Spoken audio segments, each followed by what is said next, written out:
বন্ধুরা কেমন আছো? আশা করি ভালো আছো। আল্লাহর রহমতে আমিও ভালো আছি। এই দেখো আমাদের আসিফরা খেলা করছে। আসিফ আর পাশের বাড়ির একটা ছেলে একটা মেয়ে এসেছে। ওই যে মেয়েটা বাচ্চা একসঙ্গে টানাটানি খেলা করছে। লেগে যায় না আসিফ, যেন লেগে যায় না। ওই দেখো বন্ধুরা টানাটানি খেলা করছে আর আমি ওদিকে রান্না করবো। তাছাড়া বন্ধুরা রান্না করিনি। কালকে তোমার দাদাভাই এই শাকগুলো নিয়ে এসেছিলো, লাল লোটে শাক, আমরা বলি নোটা শাক। তোমরা কে কী বলো কমেন্টে জানাবে। কাল নিয়ে এসেছিলো, কালকে রান্না করিনি। কালকে পুঁই শাক ছিল বলে মাছের মাথা দিয়ে পুঁই শাক করেছিলাম, দেখলে তোমরা। আর আজকে এই যে আর হবে এঁচোড়। আমার দিদি দিয়েছে, একটু আগে আমার দিদির কাছ থেকে নিয়ে আসলাম। এঁচোড় দিয়ে ছোলার ডাল আর আলুটা এখনো কাটিনি, কাটবো। আর কি রান্না কোথায় বলছি তোমাদের সঙ্গে বললাম, একটু শেয়ার করছি। আর এইখানে আছে চিকেন আছে। তা চলো বন্ধুরা আমি এই শাকগুলো ঠিকঠাক করে নিই, রেডি করে নিই। এই যে ফোড়ন দেবো বন্ধুরা, শাকটা সেদ্ধ করে নিয়েছি আমি, নোটে শাকটা। ফোড়নে দিয়েছি 5 ফোড়ন আর শুকনো লঙ্কা আর হচ্ছে রসুন থেতো করা। ভালো করে লাল করে নিতে হবে, তারপর সেদ্ধ শাকটা দিয়ে দেব।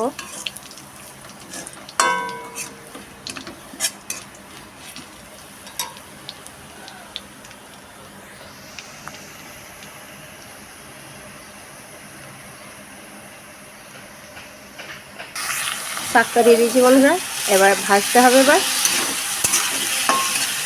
2 আঁটি শাক ছিল বন্ধুরা, সেদ্ধ করে একটুখানি হয়ে গেছে। যে কোনো জিনিসের শাকই সেদ্ধ করার আগে অনেকটা লাগে, আর যখন সেদ্ধ করা হয়ে যায় তখন একটুখানি লেগে যায়, কারণ গলে যায় শাক, তো এটা গলে যায়।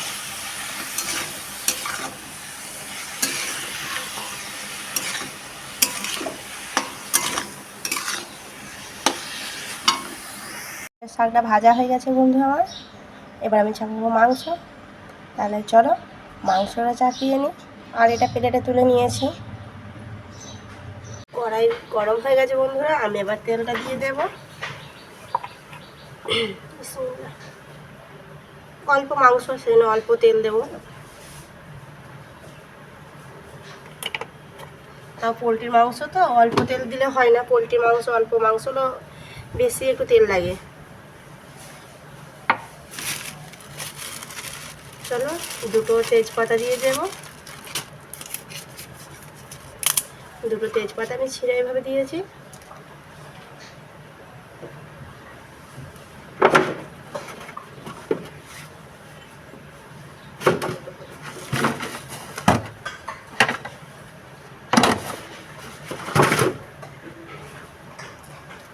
একটা শুকনো লঙ্কা দিয়ে দিলাম আর একটু পেঁয়াজ দিয়ে দিলাম। এটাকে একটু নেড়ে চেড়ে এবার বেশি পেঁয়াজটা দিয়ে দেবো। এভাবে দিলে তেলটা হওয়া বুঝে যায় আর তেলের গন্ধটা, কাঁচা গন্ধটা চলে যায়। এখানে এভাবে দেওয়া হয় 2টো পেঁয়াজ। কুচিয়ে রাখা পেঁয়াজ দিয়ে দেবো।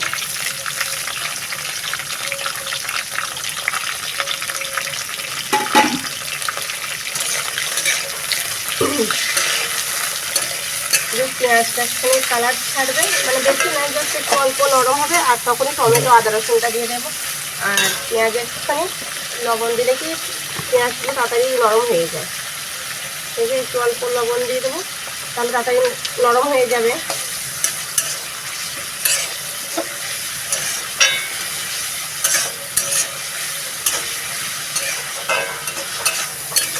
যে মাংসটা অনেকটা রান্না হয়ে গেছে বন্ধুরা, মশলা টশলা সব দেওয়া হয়ে গেছে। আর পুরো ক্যামেরাটা করতে পারিনি, কারণ আমার ক্যামেরায় প্রচণ্ড সমস্যা চলছে। যেই মানে অর্ধেকটা একটুখানি হচ্ছে আবার টিং করে কেটে যাচ্ছে, কেন জানি না বন্ধুরা। এই জন্য তোমাদেরকে রান্নাটা আমি শেয়ার করতে পারলাম না। যাই হোক, যতটুকু পারছি ততটুকু দেখো বন্ধুরা, কিছু মনে করো না প্লিজ। কারণ আমার ফোনের ক্যামেরায় প্রচুর সমস্যা চলছে, ছোটো কমা ফোন না, এই জন্য। আর একদম কমা সেটাও না, জানি না ক্যামেরা কেন এরকম হচ্ছে, মাঝে মাঝে এরকম ডিস্টার্ব হয়।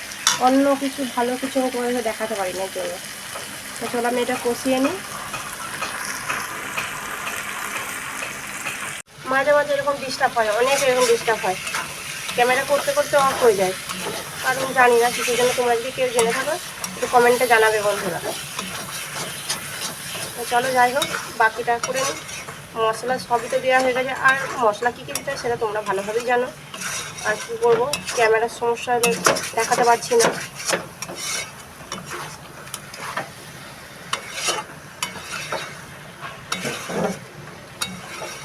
একটু চাপা দিয়ে দাও।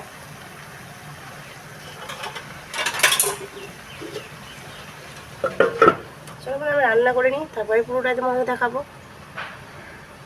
রান্নাটা আমার হয়ে গেছে বন্ধুরা। এই যে তেল ছেড়ে দিয়েছে মাংস, এই যে মাংসর গা থেকে তেল ছেড়ে দিচ্ছে, তার মানে এবার বুঝে নিতে হবে রান্নাটা আমার হয়ে গেছে। সম্পূর্ণ রান্নাটা দেখাতে পারলাম না বলে খুবই খারাপ লাগে, কারণ আমি কি এক ভাবলাম আর এক হয়ে গেল। কি আর করা যাবে, ক্যামেরার সমস্যার জন্য হলো না। আর এদিকে আমি একটা মশলা কষে আছি, এই যে মশলা কষানো গেছে, এবার ছোলার ডালটা দিয়ে দেবো। এটা এঁচোড় ছোলার আলুর তরকারি হবে। ছোলাগুলোকে দিয়ে দিই বন্ধুরা, যে এঁচোড়গুলো আমি দিয়ে দিয়েছি। এবার ভালো করে এটা নাড়িয়ে নিতে হবে, কারণ এক হাতে নাড়ানো হবে না, তাই চলো আমি এটা নাড়িয়ে নিই। আর এটা তো একদমই তেল পুরোপুরি ছেড়ে গেছে, এটা একটু হালকা পানি দিয়ে দেবো। আবার পানি দেওয়া হয়ে গেছে পরিমাণ মতো। এবার এটা ফুটে উঠুক, আর ততক্ষণ আমি একটা ঢাকনা চাপা দিয়ে দিই। ঢাকনা চাপা দিয়ে দিয়েছি, আর অল্প আছে এটা হোক ততক্ষণ।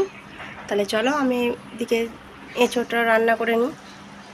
আমার রান্না হয়ে গেছে বন্ধুরা অনেকক্ষণ। স্নান টান করে আসি, ভাত খাচ্ছে। ভাত খাওয়া পুরো প্রায় শেষের মুখেই। আর এখন আমি বলছি একটু ভিডিওটা করি। এই যে আসি, এখনও জামা গায়ে দিইনি। দেখো বন্ধুরা, এত করে বলছে একটা গেঞ্জি গায়ে দাও, ও একদমই গেঞ্জি গায়ে দিচ্ছে না। কোনো সময় খালি গায়ে থাকে না, এখন আবার গেঞ্জি গায়ে দিচ্ছে না। আসি ও ছোটোবেলায় দিতে বন্ধুরা, আসবে এখন বড় হয়ে গেছে বলে দিচ্ছে। যাই হোক, রান্নাগুলো কেমন হয়েছে শোনা? চিকেনটা কেমন হয়েছে? ভালো হয়েছে। এই যে বন্ধুরা, আমাদের আসি ভাতে করে ভাত খেতে শিখে গেছে এবার। ওর জন্মদিন থেকেই ও খালি হাতে করে খায় নিজের হাতে। তার আগে থেকে আমাকে খাওয়াতে হতো, আর এখন আর খাওয়াতে হয় না। জন্মদিন হয়ে গেছে মানে বড় হয়ে গেছে, তাই তো? ভালোই হলো।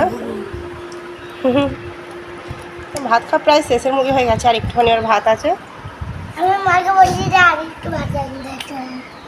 আরেকটু ভাত এনে দিতে বললো, তাই আমি বলছি আগে ভাতগুলো কমপ্লিট করে নাও।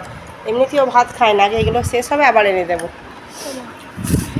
যাই হোক বন্ধুরা, তাহলে আসিফ ভাত খাক এখন, তাই তো? আসিফ ভাত খেয়ে আবার বন্ধুদের সঙ্গে কখন আসবে? ওরে বাবরে, রাত 9:30 8টা, অনেক রাত তখন। বিকেলে আসবে? ও মাঠে কি করবে তুমি? দেখো বন্ধুরা, ও মাঠে বলছে ধান কাটতে যাবো। আর ধান পেকে গেছে, মেশিনে ধান কাটা হবে। আর ও বলছে আমি বিকেলে ধান কাটতে যাবো মেশিনে। তাই চলো বন্ধুরা, আমার ছেলে ভাতটা খেয়ে নিক। রাত হয়ে গেছে বন্ধুরা, আমাদের সব খাওয়া দাওয়া হয়ে গেছে। বাইরে যে বিছানা করে দিয়েছি, বাইরে তোমার দাদা ভাই আর আমার কাকা দুজনের শোবে। তাই যে মশারিটা আছে তোমার দাদা ভাই আর আসিফের দিকে শুয়ে আছে ঘরে, আমরা এই ঘরে শোবো।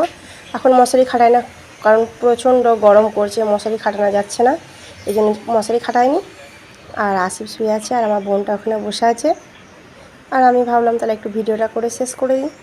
যা সারাদিন করা হয়েছে, রাতে তো করা হয়নি, এই জন্য পুরো ভিডিওটা কমপ্লিট করতে আসলাম বন্ধুরা। তাহলে ভালো লাগলে লাইক কমেন্ট শেয়ার করে দিও। আর তোমরা ভালো থাকবে, সুস্থ থাকবে বন্ধুরা। আল্লাহ হাফেজ।